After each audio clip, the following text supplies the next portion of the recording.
issue of race, I want to continue on this, Omari. A football team was suspended for having a mock slave auction. I don't know what the hell is wrong with these kids, but it's a California high school, and I'm going to show you guys a clip. But they have to forfeit their season, the rest of their varsity football season, after some players were captured on video appearing to act out a slave auction of their Black teammates. Let's take a look.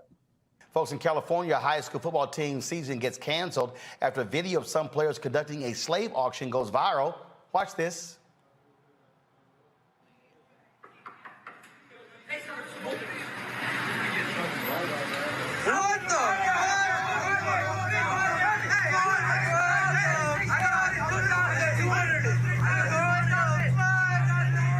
This happened at River Valley High School in Yuba City, California. Some football team members participated in the prank auction of Black teammates. School district officials saw the video, and the Yuba City Unified School District Superintendent Doreen Osumi called the video unacceptable and deeply offensive. Osumi released the following statement following discussions with the students who were involved in the unfortunate and extremely distressing incident at River Valley High School. I can confirm that those who participated will not be playing the rest of the season. They violated our student athlete code of conduct, which they all signed and committed to follow, and that will not be ignored or minimized. As a result, we do not have the necessary number of players to safely field the varsity team and must thus forfeit the remainder of the season. The junior varsity team will continue with their season, and sophomores and juniors from the varsity team can join the junior varsity team to finish their season. Reenacting a slave sale as a prank tells us that we have a great deal of work to do with our students so they can distinguish between intent and impact. They may have thought this skit was funny, but it is not. It is unacceptable and requires us to look honestly and deeply at issues of systemic racism. We know that corrective action may be required in accordance with policy, but it is education, honest, open discussions, and instruction that will guide our students to realize that their choices and actions have consequences. At this time, the district and site administration are working earnestly to identify lessons and programs to help our student body learn from this situation. When students find humor in something that is so deeply offensive, it tells me that we have an opportunity to help them expand their mindset to be more aware, thoughtful, and considerate of. You guys, I thought that the administrator's tone and statement was absolutely on point and it hit all the right notes. And in terms of what to do with these students, I had a conversation with April, my 15-year-old 10th grader, and I had to ask her, what does this mean? Like, what does this mean in your generation? And like, how does this show up, in high school? Because here I am, a 34-year-old woman, and, I'm, thinking about what does the generation behind me think about or understand the impact of race and slavery and our history, and why is it that Black and brown boys in a football locker room, because ain't a white person in that room, playing around having a slave auction? So while we are all deeply disturbed as adults, these kids are filming themselves. Like, they think this shit is funny. You know what I'm saying? Like, they absolutely think this is funny. They're looking to have a viral moment. They're willing to show this on the internet. They shared it with themselves. You know what I'm saying? Like, this wasn't a teacher or somebody walked in on them. They shared this because they have literally no idea what this truly means in their generation. And so I think that the administrator really hit the right note in saying that we have a lot of work to do. And we have consistently downplayed history and whitewashed it.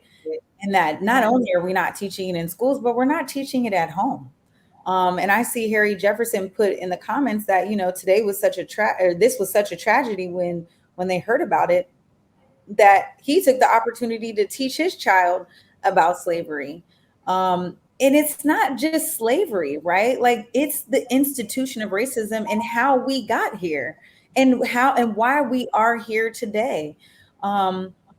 This is crazy, and we cannot give these kids a pass on this and slap them on the wrist. We have to continue to tell these stories so that they don't continue to make light of the situation. Yeah, it's West Coast too, man. California, huh? A super like, these are liberal kids. Yeah, I'm glad that who was that, the whoever the administrator was there at the school board was like, yeah, that's not all right. And be wondering, like, I mean, man, I know my kids ain't perfect, and who knows what they was doing in high school. I wasn't there every moment, but like, that's something my kids wouldn't do. You know what I'm saying? I just be wondering, like, I mean, so much stuff really do come from home, though. Some Oh, stuff yeah. these kids are out of control. They see it on TikTok or whatever. But a lot of stuff, man, the fundamentals of it come from home. Like, there's no way my kids would ever make light or joke about a slave auction, ever. Like, I'm Never. confident 100% on that. So you got to wonder, like, man, what's really coming out the homes? Well, and I'm glad you brought that point up, because when I first saw this, I asked April and I said, would you ever do anything like this? And she said, absolutely not. And so, you need to quiz your kids and see where they stand on this kind of stuff, because if we're not having the conversation at home and taking the time out to teach our kids, the generation behind us that is going to be the generation that that takes over for us, then what are we doing? Like, we have to infuse capital into our kids, because if we don't tell them who they really are, someone can tell them who they are. And the idea that slavery and the slave auction is a joke is incredibly disturbing. It's disgusting. It's dangerous to think about that slaves were raped, beaten, murdered, tortured. Even I just think about the slave quarters, even, post emancipation, or people didn't even know they were free when slave owners couldn't even take care of their slaves, where they're dying from starvation, they're dying from disease and injury, and they're just there rotting. These are human beings that were told that they were animals. That, there's that this is generations of 400 years of a toxic cycle that is still rearing its head today, that we have to have documentaries like Denouncing Karen, so that we understand that while we're not here to apply that white guilt, we have to understand that our ancestors created a foundation that is still not dissolved today.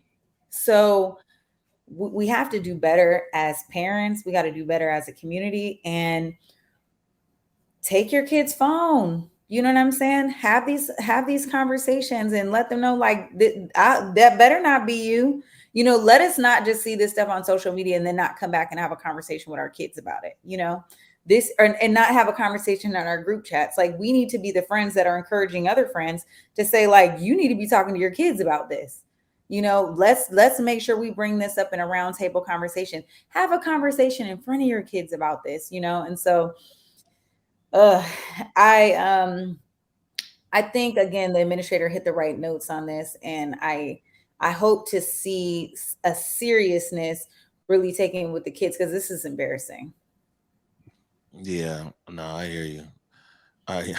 So I whipped them kids, but hey, real quick before the next.